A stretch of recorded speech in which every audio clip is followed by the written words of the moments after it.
വക്രതുണ്ടമഹാകായ കോടിസൂര്യസമപ്രഭ നിർവിഘ്നം കുരു മേ ദേവ സർവകാര്യേഷു സർവദാ. വെള്ളപ്പളങ്കു നിറമൊത്ത വിദഗ്ധരൂപി കള്ളം കളഞ്ഞു കമലത്തിലെഴുന്ന ശക്തി വെള്ളത്തിലെ തിരകൾ തള്ളിവരും കണക്കൻ ഉള്ളത്തിൽ വന്നു വിളയാടുക സരസ്വതീ നീ. ഏകം നിത്യം വിമലമചലം സർവാദിസാക്ഷിഭൂതം ഭാവാതീതം ത്രിഗുണരഹിതം സദ്ഗുരും തം നമാമി. പീതാംബരം കരവിരാജിതശംഖുചക്രകൗമോദഗീ സരസിജം കരുണാസമുദ്രം രാധാസഹായമതിസുന്ദരമന്ദഹാസം വാതാലയേശമനിശം ഹൃദി ഭാവയാമി. കൈരണ്ടും കൂപ്പി ഞാൻ വീണ്ടുമീരക്കുന്നു നീരജലോചന നിന്നോടായി. ഏതീനും അന്യനെ കുമ്പിടേണ്ടാത്തൊരു രീതിയിൽ നീ എന്നെ പാലിക്കെന്നാൽ ഭക്തിയെ തന്നാലും ഭക്തിയൊഴിച്ചൊന്നും വേണ്ടേ വേണ്ട. എല്ലാവർക്കും നമസ്കാരം.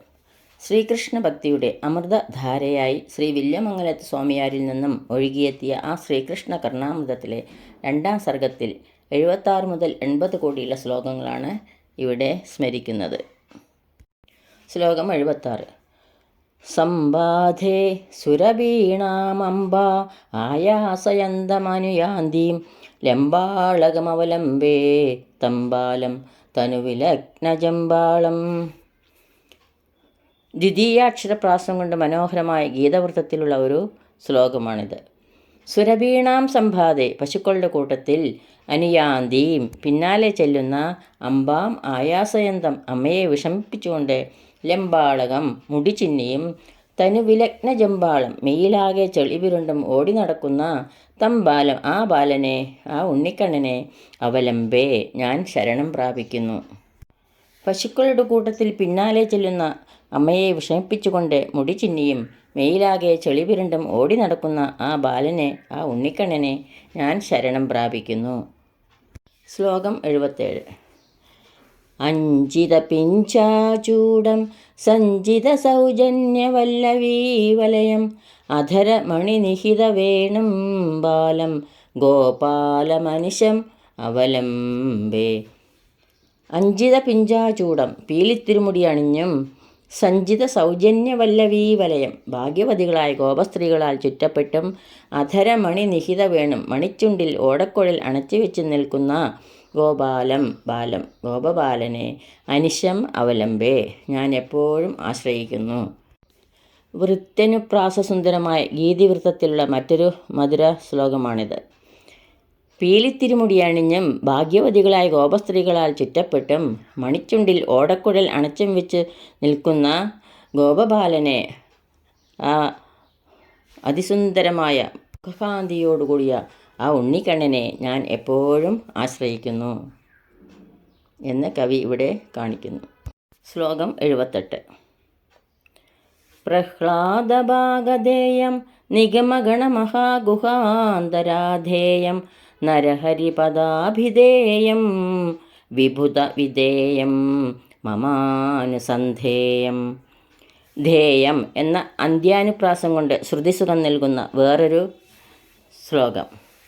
പ്രഹ്ലാദഭാഗധേയം പ്രഹ്ലാദൻ്റെ ഭാഗ്യം ഉടലെടുത്തു വന്നവനും നിഗമഗണമഹാഗുഹാന്തരാധേയം വേദവാക്യങ്ങൾക്കുള്ളിൽ ഒളിഞ്ഞിരിക്കുന്നവനും നരഹരി പദാഭിധേയം നരസിംഹമെന്ന പദത്താൽ വിളിക്കപ്പെടേണ്ടുന്നവനും വിഭുതവിധേയം ദേവദാസന്മാർക്ക് വിധേയനുമായ ഭഗവാനെ മമ അനുസന്ധേയം എനിക്ക് സ്മരിക്കാൻ ഇടവരയണമേ. എല്ലാ വരിയുടെയും അവസാനം ധേയം എന്ന വാക്ക് കൊണ്ട് സുന്ദരമാക്കിയിരിക്കുന്നു ഈ ശ്ലോകം. പ്രഹ്ലാദൻ്റെ ഭാഗ്യം ഉടലെടുത്തവനും വേദവാക്യങ്ങൾക്കുള്ളിൽ ഒളിഞ്ഞിരിക്കുന്നവനും നരസിംഹമെന്ന പദത്താൽ വിളിക്കപ്പെടേണ്ടുന്നവനും ദേവദാസന്മാർക്ക് വിധേയനുമായ ഭഗവാനെ ആ ശ്രീകൃഷ്ണ ഭഗവാനെ എനിക്ക് സ്മരിക്കാൻ ഇടവരയണമേ. ശ്ലോകം 79. സംസാരേ കിം സാരം കംസാരേശ്ചരണകമലപരിഭജനം ജ്യോതി കിമന്ധകാരേ യദന്ധകാരേ അനുസ്മരണം. സംസാരേ സാരം കിം, മനുഷ്യജീവിതത്തിൽ ശ്രേഷ്ഠമായിട്ടുള്ളത് എന്തെന്നോ. കംസാരേ, കംസശത്രുവായ ശ്രീകൃഷ്ണൻ്റെ ചരണകമല പരിഭജനം, പാതാരവിന്ദ സേവനം തന്നെ. അന്ധകാരേ ജ്യോതി കിം, ഇരുട്ടിൽ വെളിച്ചം എന്തെന്നോ. അന്ധകാരേ, ശ്രീകൃഷ്ണൻ്റെ അനുസ്മരണം യത്, സ്മരണമെന്തോ അതുതന്നെ. ചോദ്യോത്തര രൂപത്തിലുള്ള ഉത്തരാലങ്കാര സ്വരബലമായ ഒരു ആര്യാവൃത്ത പദമാണ് ഇവിടെ ഈ ശ്ലോകത്തിൽ കൂടി കാണിക്കുന്നത്. അതായത് മനുഷ്യജീവിതത്തിൽ ശ്രേഷ്ഠമായിട്ടുള്ള എന്താണ്? കംസശത്രുവായ ശ്രീകൃഷ്ണൻ്റെ പാതാരവിന്ദ സേവനം തന്നെ. ഇരുട്ടിൽ വെളിച്ചം എന്താണ്? ശ്രീകൃഷ്ണൻ്റെ സ്മരണമെന്തോ അതുതന്നെ എന്ന് ഈ ശ്ലോകത്തിൽ കൂടി കവി കാണിക്കുന്നു, പ്രതിപാദിക്കുന്നു. ശ്ലോകം 80. കലശനവനീതചോരേ കമലാദൃക്മുദചന്ദ്രികാപൂരേ വിഹരതു നന്ദകുമാരേ ചേതോ മമ ഗോപസുന്ദരീജാരേ. രേ എന്ന അന്ത്യാനുപ്രാസത്താൽ സുകുമാരമായ ഗീതിപദ്യം തന്നെ ഈ ശ്ലോകം. ഈ ശ്ലോകത്തിൻ്റെ അവസാനം എല്ലാറ്റിലും രേ എന്ന ശബ്ദം വരുന്നുണ്ട്, അക്ഷരം. കലശ നവനീത ചോരേ, കലത്തിലെ പുതുവണ്ണ കട്ടെടുക്കുന്നവനും. കമലാദൃക് മുതചന്ദ്രികാപൂരെ, ലക്ഷ്മീദേവിയുടെ കണ്ണുകളാകുന്ന അമ്പൽപ്പൂക്കൾക്ക് പൂനിലാവായിട്ടുള്ളവനും. ഗോപസുന്ദരീജാരെ, ഗോപസ്ത്രീകളുടെ ജാരനുമായ നന്ദകുമാരെ, നന്ദനന്ദനിൽ. മമ ചേത വിഹരതു, എൻ്റെ മനസ്സ് കളിക്കട്ടെ. ആ കാർമേഘവർണ്ണനായ നന്ദനന്ദനിൽ എൻ്റെ മനസ്സ് കളിക്കട്ടെ. എങ്ങനെയുള്ള നന്ദനന്ദനൻ? കലത്തിലെ പുതുവണ്ണ കട്ടെടുക്കുന്നവനും, ലക്ഷ്മീദേവിയുടെ കണ്ണുകളാകുന്ന ആമ്പൽപ്പൂക്കൾക്ക് പൂനിലാവായിട്ടുള്ളവനും, ഗോപസ്ത്രീകളുടെ ജാരനുമായ നന്ദനന്ദനിൽ മനസ്സ് കളിക്കട്ടെ എന്ന് കവി ഇവിടെ പ്രതിപാദിക്കുന്നു. ഇതോടുകൂടി 80-ാം ശ്ലോകം പൂർത്തിയാവുന്നു.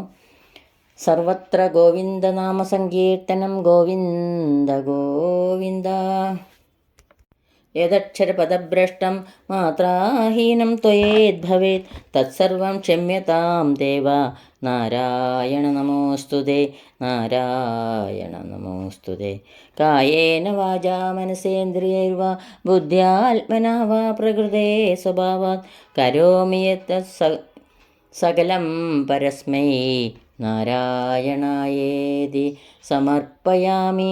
സർവം നാരായണായേതി സമർപ്പയാമി. സ്വസ്തി പ്രജാഭ്യ പരിപാലയന്താം ന്യായേണ മാർഗേണ മഹീം മഹീഷ. ഗോബ്രാഹ്മണേഭ്യ ശുഭമസ്തു നിത്യം. ലോകാ സമസ്ത സുഖിനോ ഭവന്തു. ലോകാ സമസ്ത സുഖിനോ ഭവന്തു. ലോകാ സമസ്ത സുഖിനോ ഭവന്തു. എല്ലാവർക്കും ശാന്തിയും സമാധാനവും ഭഗവത് ഭക്തിയും അതുപോലെ പൊന്നു ഗുരുവായൂരപ്പൻ്റെ അനുഗ്രഹങ്ങളും ഉണ്ടാവട്ടെ എന്ന് പ്രാർത്ഥിക്കുന്നു. സർവത്ര ഗോവിന്ദനാമ സങ്കീർത്തനം ഗോവിന്ദ ഗോവിന്ദ. സദാ സർവത്ര ഗോവിന്ദനാമ സങ്കീർത്തനം ഗോവിന്ദ ഗോവിന്ദ. ഈ വീഡിയോ കാണുന്നവർ സബ്സ്ക്രൈബ് ചെയ്യാനും ഷെയർ ആൻഡ് ലൈക്ക് ചെയ്യാനും മറക്കരുതേ.